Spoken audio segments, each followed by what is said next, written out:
Hier zitten we in de loopgraven wat ze in de oorlog hebben moeten graven. Hier hebben ze de loopgraven. Je kunt je zien dat het... Ik weeg altijd dit stuk daar. Dus je de diepte in Frank. Hier waren mitrailleurs net. Ja. Dan moest die boom wegdenken. En ik geloof nu een stukje door het loopgraf, hebben ze ongeveer een idee wie het wordt. Dus dat leeft hier zo langs zo.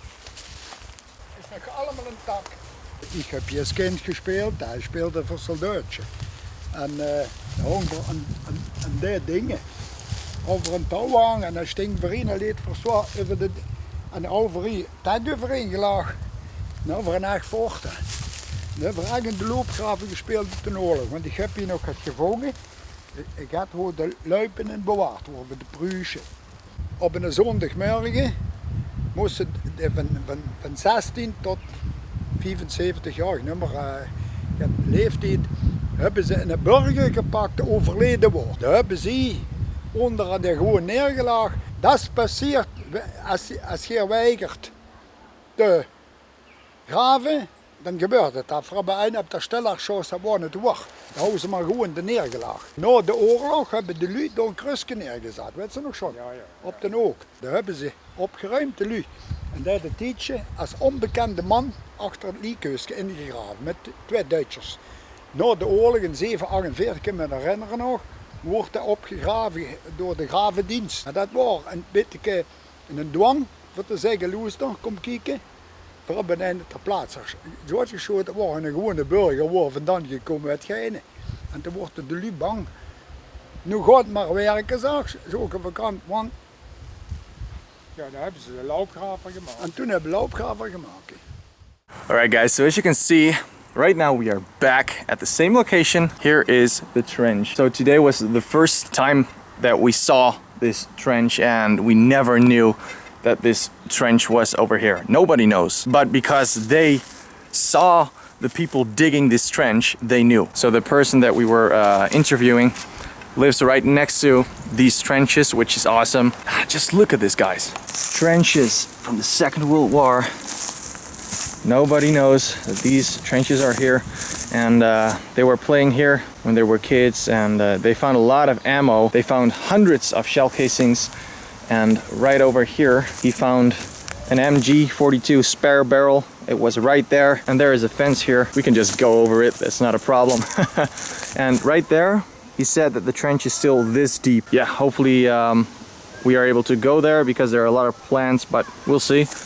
But wow, I'm not sure if we're gonna find anything because they were playing here, of course, and they took a lot of stuff. Yeah, who knows?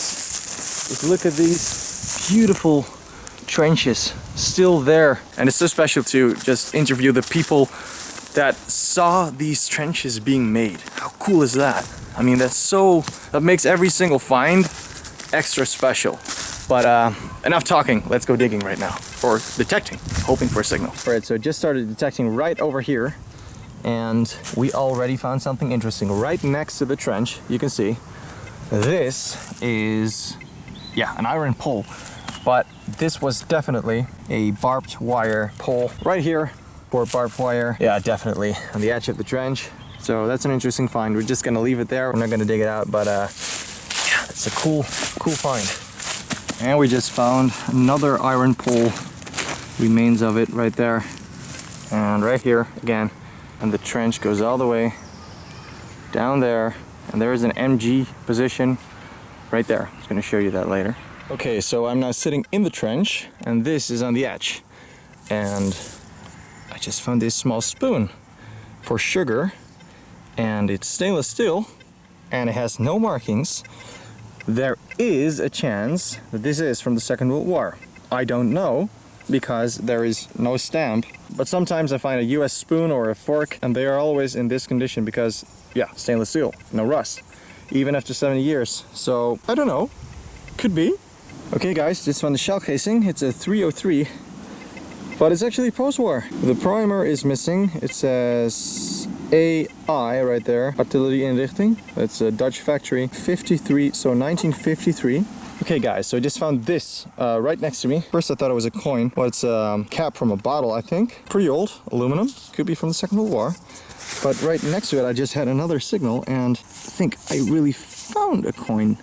Yes, and I can already see that this is a Dutch World War II coin, which is very, very cool. Yeah, definitely, 25 cents. Yeah, wow, that is cool. It's made from zinc.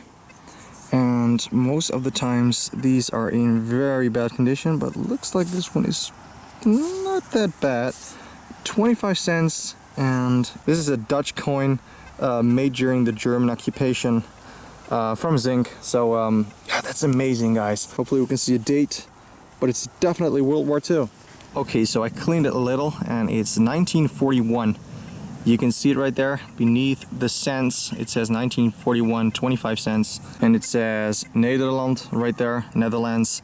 So yeah, that's an awesome find. I mean, something like this is so extremely cool because you just, yeah, you speak with the people who saw these trenches being made, and that's so special. A simple coin from a location like this is just priceless. Maybe from the guys who were digging the trench, or from a German soldier. Who knows? It's definitely World War II. Okay guys, I'm in the trench right now and just got a signal. And look at that. Looks like a sign with a 2 or something on it. I damaged it a little right there. But now we have to be careful, try to dig this out, see what it is. Don't want to damage it. The ground is pretty tough here. A lot of stones here. Yeah, there we go guys. I think. Okay, are you ready? Oh wait, I think it's, is that a house number? I think it is. I think it is. We are in a garden right now, but that means that this was probably the house number at the time they were digging these trenches. So that is very cool. A little bit of damage right there. I think it says 23 or 29. I think 29, or maybe, yeah, no, it's definitely 29, I think. I'm not gonna rub it too much. This enamel right there, that is cool. 29, 29. Of course I have to say it in German again. Definitely a keeper. Let's carry on. Okay, so I saw someone climb over this fence today who survived the war. So I don't want this between my legs, so I am gonna do this, I guess. Sort of. Well, that's not gonna work. Then I'm gonna grab this tree and then I'm gonna stand over there. Please hold me, hold me, hold me.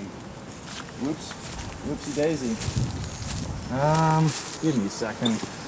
I'm stuck in the barbed wire. Okay, whoops. And we are on the other side. There we go. All right, so right here is the fence, and we can see the trench. It goes all the way. I'm gonna show you. Whoops! And that's the stuff that happens. And you know why, guys? Because actually today, I am wearing my German low boots. I recently bought a complete new reenactment German uniform, so I just decided to wear these today. And you can really hear it if I walk through the streets.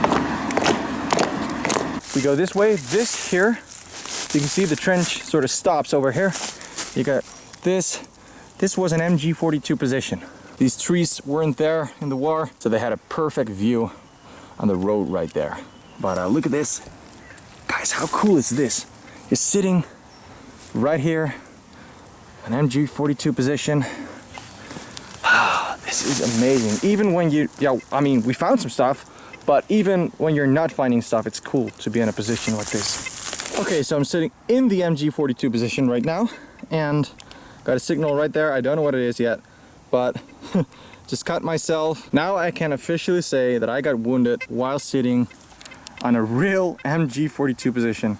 Okay guys, I'm excited again. I just found a shell casing, but for me this is so extremely cool. Like I said 1,000 times already, we've been interviewing those people.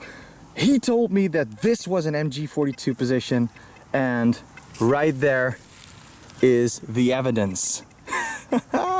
That's a German World War II 8mm Mauser shell casing fired by the MG42.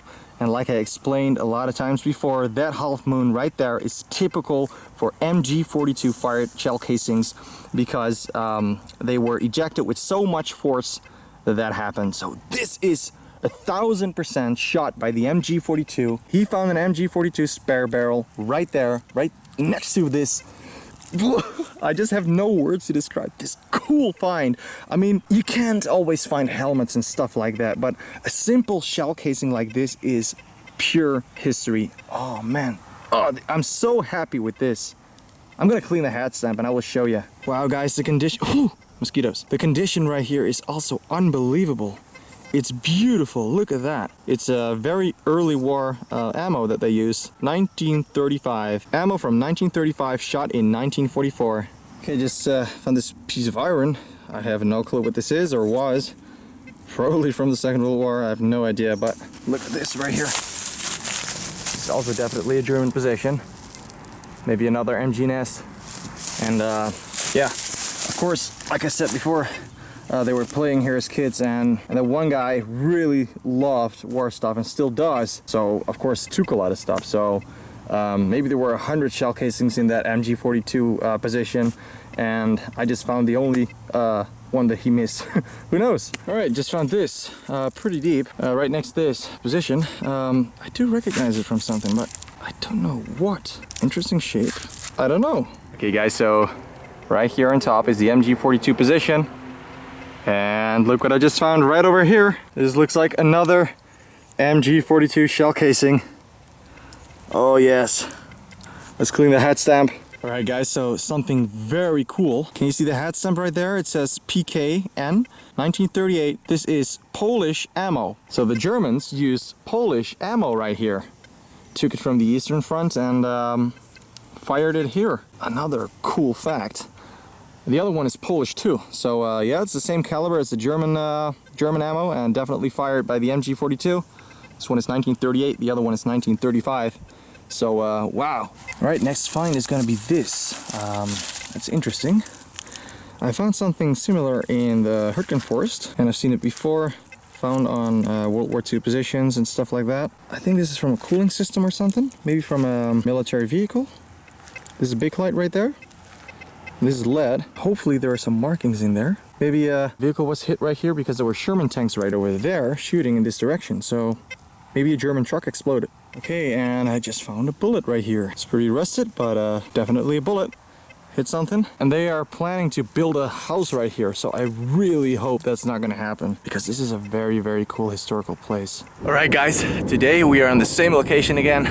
And like I explained before, something doesn't have to be worth a lot of money or be a helmet to be very, very cool. It's the connection between the story and the item that you find. Right now, I'm sitting in the trench again. We just discovered this part, looks like an MG position. And I had a great signal right here. Look what I just found. Right here in the middle of this position, you can see this is a position. It's pretty deep still. I found this pencil from silver. Look at this, guys. This is amazing. And it's damaged right there, and I'm really glad I didn't do it, but definitely happened a long time ago. Yeah, I'm pretty sure this is from the Second World War, probably lost by a German soldier. It was right there, and there is another signal, and there's something from iron right there. I'm not sure what that is, but this is an amazing find right here in the middle of this position. Okay guys, there's something right there. Let's dig it out. Whew. All right, so after a lot of work, I managed to get it out. Well, not completely, it's broken. It was bent right there. Still a part right there in the ground, but the ground is very tough here. It's some kind of iron pipe. I don't know what it is. There you can see where I broke it right there. I don't know what this was. It's definitely from the same time frame. Maybe for a camouflage net or something, who knows, I don't know.